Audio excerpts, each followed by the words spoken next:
Et voilà. Donc du coup, moi je m'appelle Lydie, je suis aussi Palo IT Lyon. Moi j'ai un parcours un peu atypique, j'étais prof d'art plastique pendant 8 ans. J'ai vécu exactement, je pense que je dois bien avoir 10 ans de plus que toi.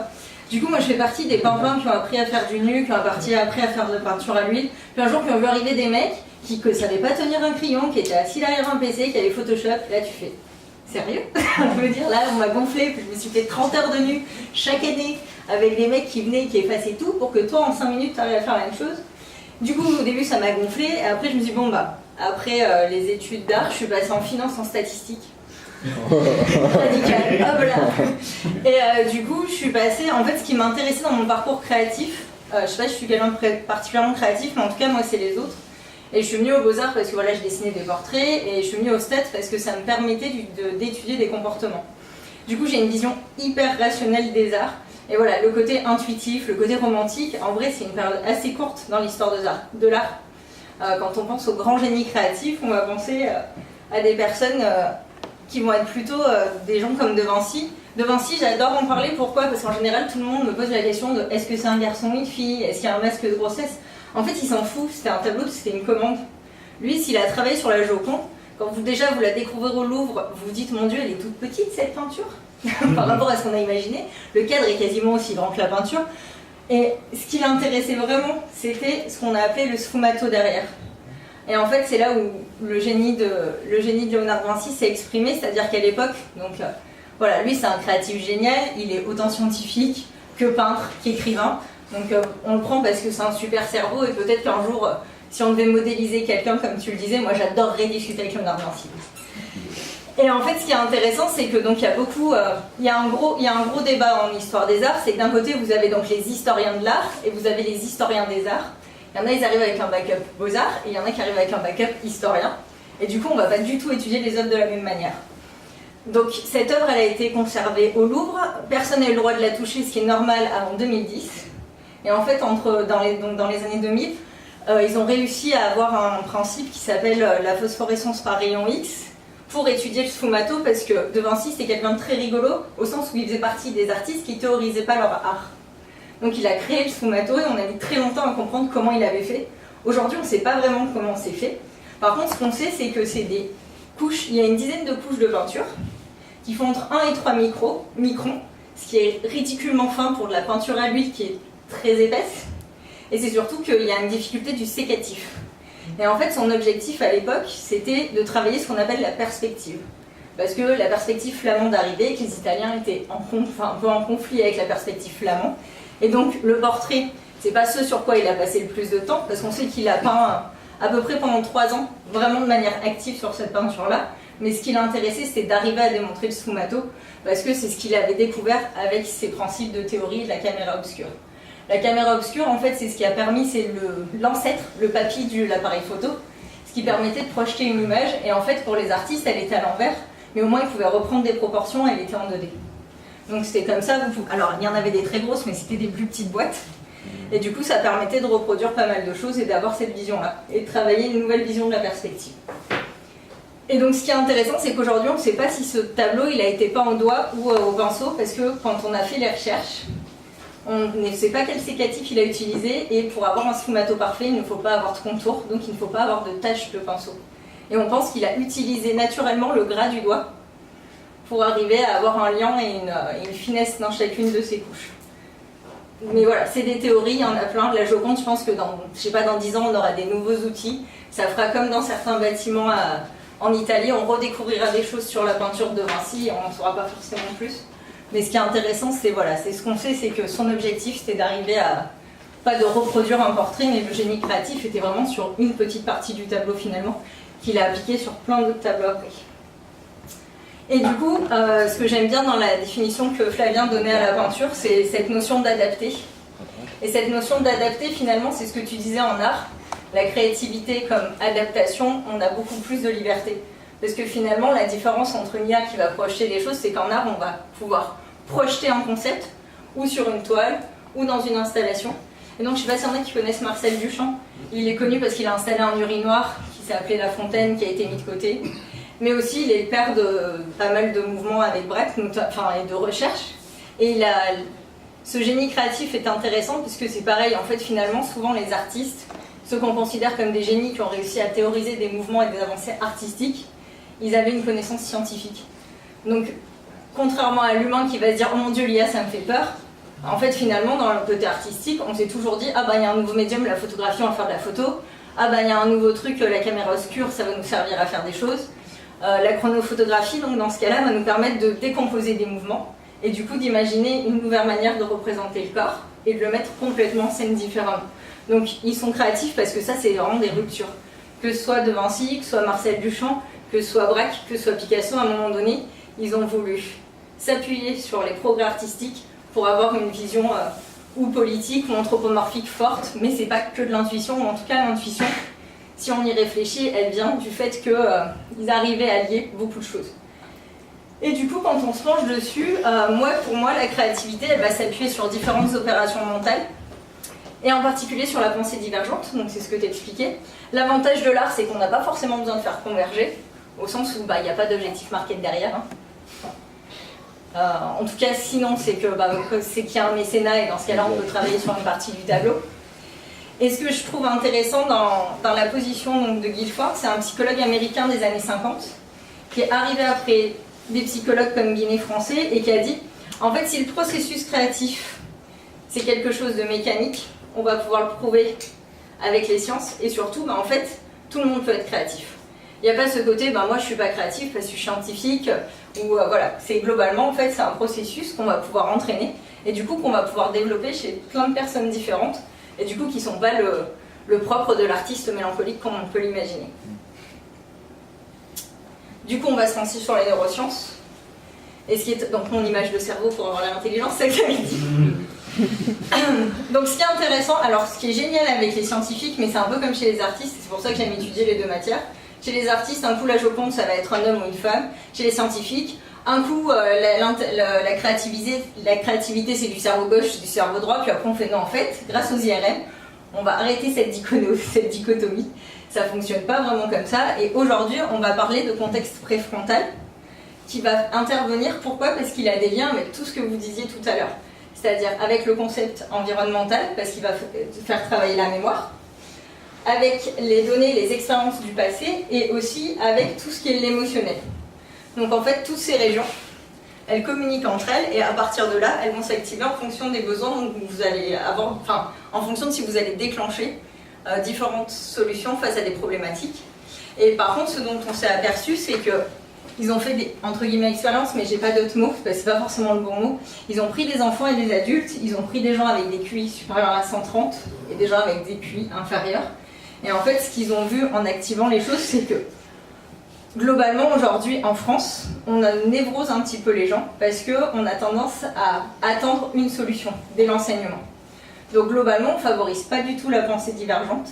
On va avoir tendance à favoriser la pensée convergente, c'est-à-dire il faut absolument donner un résultat, il faut prendre des décisions, et du coup on va pas les... Enfin, on dit toujours il faut pas que tu te perdes, il faut que tu gardes un fil, il faut être hyper argumenté, ou alors si on voit pas les liens entre deux idées, on va voir que la personne elle se disperse, alors que peut-être dans sa tête c'est hyper cohérent parce qu'elle a trouvé un lien. Et vous le voyez notamment dans certains tests de QI, où en fait on vous demande de faire des liens entre des éléments qui sont très différents. Et là où ça a été un peu biaisé avec ces travaux-là, c'est qu'à un moment donné, les Américains, je ne sais pas si vous avez vu le documentaire Pills sur Netflix, je ne sais pas s'il passe, s'il est encore dans le catalogue, mais regardez. En fait, les Américains, ils ont un gros business autour des pilules qui augmentent les capacités cognitives des personnes. Pourquoi? Parce que quand on a fait ces tests-là, on s'est aperçu, comme tu l'expliquais, qu'il y a des hormones et il y a des composants chimiques qu'on va développer dans le cerveau quand on est stressé, quand on est endormi, quand on est angoissé, qui vont limiter notre pensée créative, donc on est moins performant. Donc ce qu'ils ont fait, c'est qu'ils ont développé des bêta-bloquants qui permettent du coup d'inhiber certaines parties et qui vous permettent d'avoir notamment des meilleurs tests au SAT. Donc il y a des étudiants qui vont...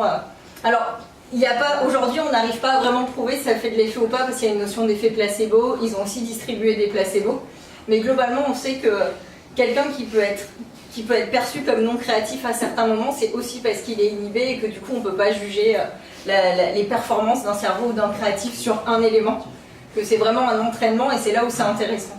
c'est que du coup, enfin en tout cas moi comme je le vois et j'espère que c'est comme ça que ça va se passer, c'est que ces découvertes-là, elles vont permettre de se dire, bon bah en tant qu'enseignant, il faut peut-être changer de posture.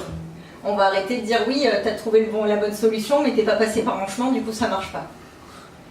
Et du coup, on va travailler différemment parce qu'effectivement, on peut avoir des formes de créativité différentes. Et une fois qu'on se permettra de dire il y a des formes de créativité différentes, peut-être qu'on arrivera du coup à se dire que l'IA c'est plus un problème parce qu'elle a tout simplement une forme de créativité différente.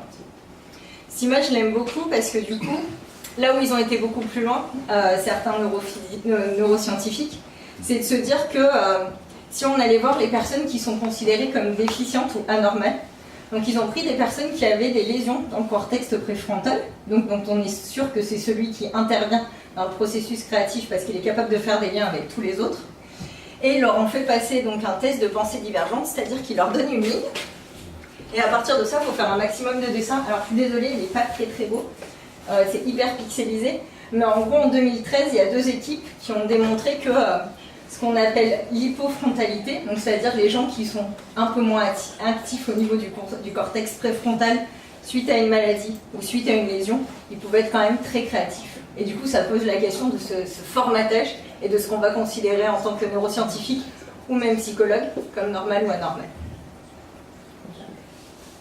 Et du coup, moi je finirai ma partie là-dessus, parce que je crois vraiment à un partenariat IA créatif et que tout le monde peut être créatif, il suffit de se donner le droit d'être créatif. Le contraire est utile, des opposés sort le plus beau concert de la discorde, tout est né, et donc c'est une citation d'Héraclite. Voilà.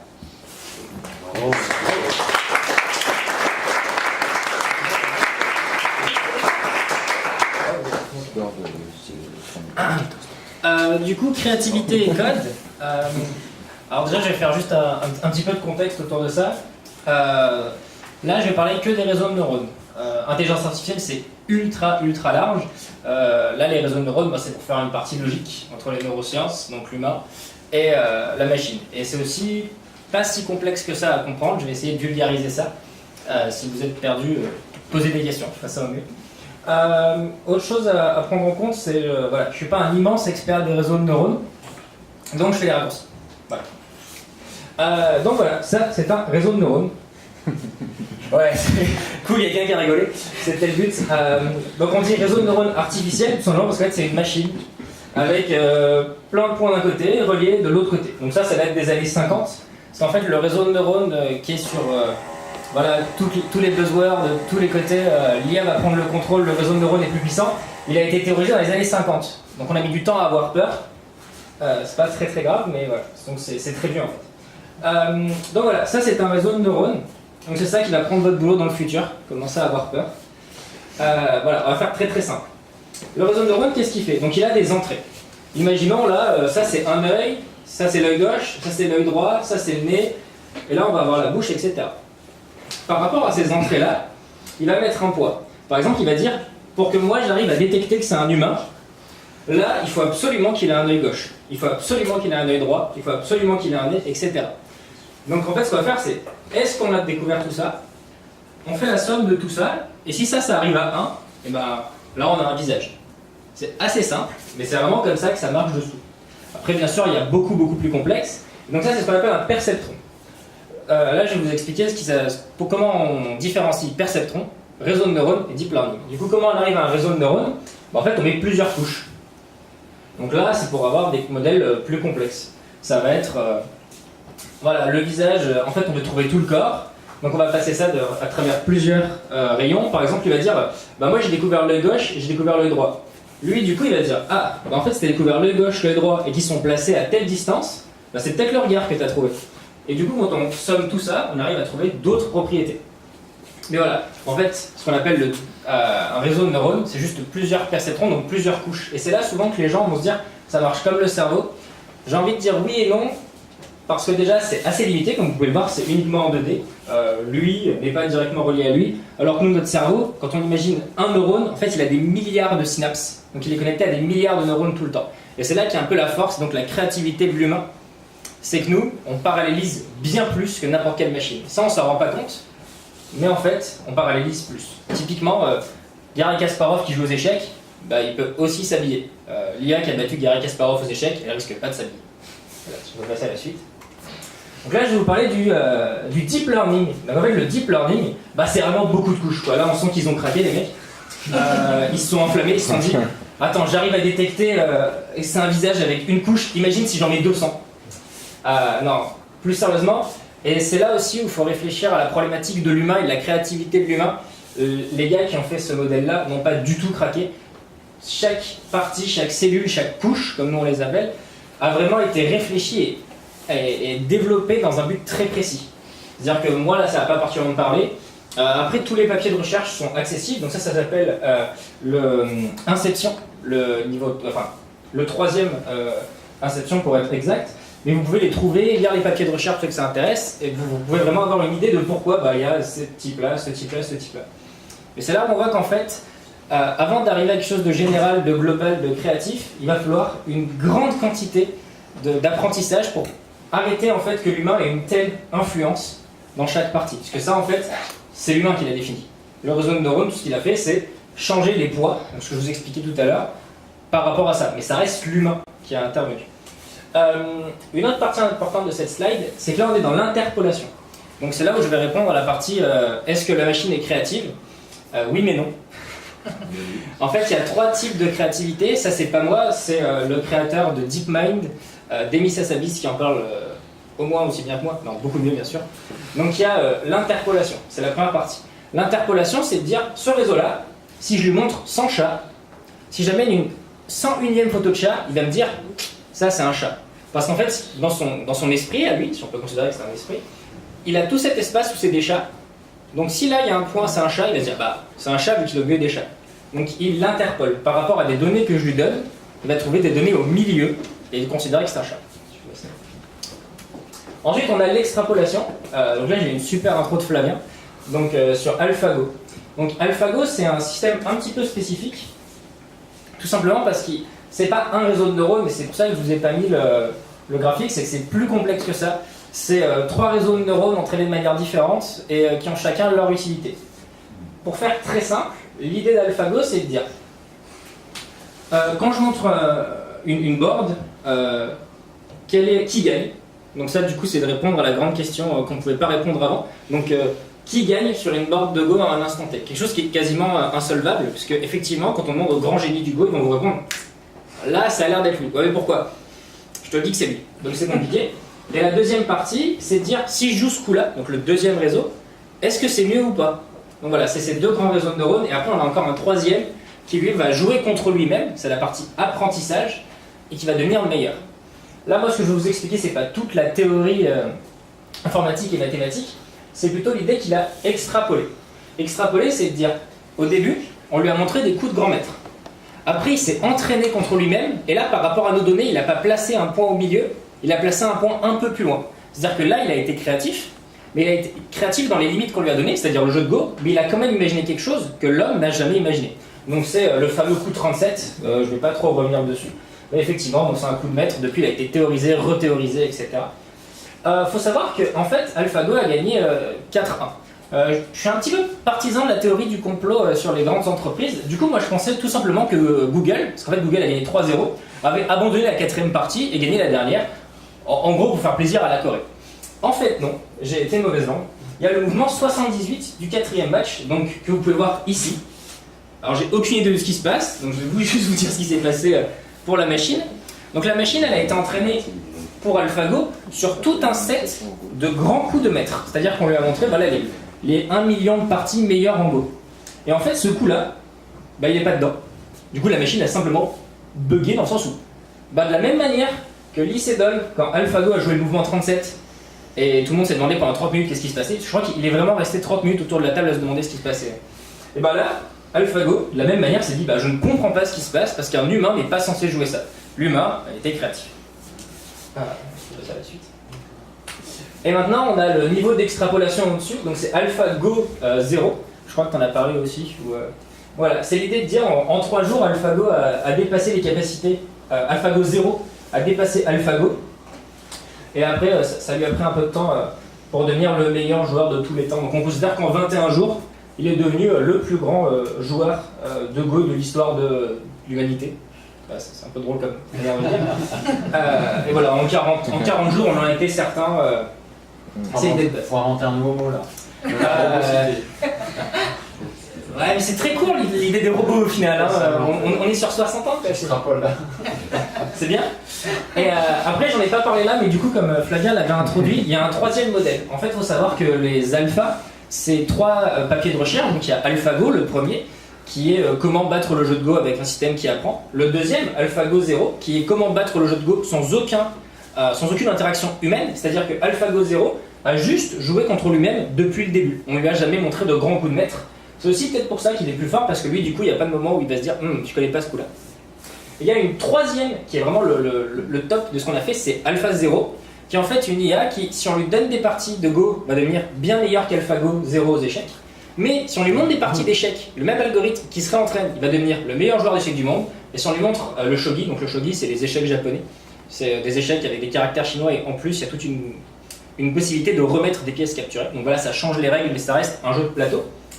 Va devenir aussi grand maître. Donc en fait, le meilleur joueur de shogi, de go et d'échecs, c'est la même, ouvrez les guillemets, personne. Robocité. C'est passé à la suite. Donc voilà, la réponse c'est... donc là, on arrive dans la partie où c'est plus vraiment moi qui parle, mais plus des gens plus intelligents. Donc ça, c'est une super vidéo que je vous conseille qui s'appelle Creativity and AI, que Demis Hassabis, donc le directeur de DeepMind. DeepMind, c'est les leaders dans la création d'IA qui apprennent. Eux, leur but... c'est vraiment, ils se considèrent comme ce qui s'est passé, la Space Race qui a mené à la conquête de la Lune, mais pour l'IA. Et leur but, c'est d'arriver à ce que l'IA ait un framework général d'apprentissage. Parce que beaucoup de gens ont très peur, appelez ça singularité, etc. Là-dessus, j'ai pas vraiment d'avis. Donc il définit la créativité selon les 3 points. Donc l'interpolation, l'idée de trouver le chat au milieu des autres chats. Donc ça, on a des systèmes qui arrivent plutôt bien. Donc l'extrapolation, maintenant, grâce à des systèmes qui sont par renforcement, donc qui apprennent par l'expérience, on arrive à avoir des choses vraiment intéressantes sur plein d'expériences. On a eu, par exemple, le design des moteurs qu'on nous a montré juste avant, c'était ce genre de choses. Donc on a vu qu'ils ont extrapolé parce que les humains n'auraient jamais pensé à ça. Par contre, on a ça qui est encore pour nous, c'est ce que j'ai appelé les vraies inventions. J'ai un peu traduit comme j'ai voulu, c'est l'anglais à la base. C'est l'idée de dire, oui, l'IA peut devenir la meilleure possible au Go, au shogi, aux échecs. Mais à l'heure actuelle, l'IA ne peut pas créer ni le Go, ni le shogi, ni les échecs. Donc il faut tabler là-dessus. Et je finirai moi aussi par une citation, je crois que les gens aiment bien finir. Donc pour devenir très bon à quoi que ce soit, il faut connaître les bases. Moi par exemple, j'ai fait du basket, j'ai passé des heures et des heures à apprendre à dribbler. Par contre, pour devenir le meilleur, il faut arriver à surpasser tous ces principes. Ça c'est une phrase de Garry Kasparov qui est dans cet excellent bouquin que je vous conseille, que j'ai adoré. Et Garry Kasparov, il est intéressant, et je conclurai sur lui, parce que ça a été le premier à se manger la claque de l'IA, puisque le mec a été humilié publiquement, ce qui est quand même pas drôle, hein, surtout quand on est quelqu'un, voilà, il est...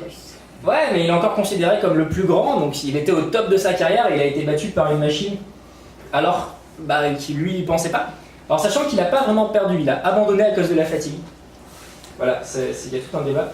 Et ce qui est très intéressant, c'est que ça fait 20 ans qu'il est resté dans le domaine de l'IA, qu'il écrit des bouquins, et que pour lui, la meilleure solution, et c'est toi qui en parlais, c'est pas IA versus humain, mais humain et IA. Donc voilà, je vous laisse méditer.